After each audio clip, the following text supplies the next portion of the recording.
My question was about abortion, and I just wanted to know why exactly do you think a first trimester fetus has moral value? Okay, so a first trimester fetus has moral value because whether you consider it a potential human life or a full-on human life, it has more value than just a cluster of cells. If left to its natural processes, it will grow into a baby. So the real question is, where do you draw the line? So you're going to draw the line at the heartbeat, because it's very hard to draw the line at the heartbeat. There are people who are adults who are alive because of a pacemaker. They need some sort of outside force generating their heartbeat.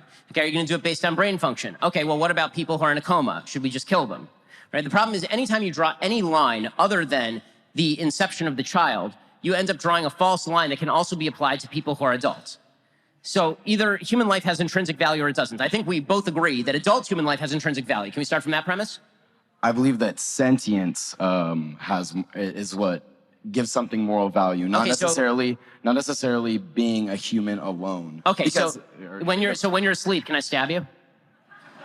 I'm still considered sentient when I'm asleep. Okay, if you are in a coma from which you may awake, can I stab you?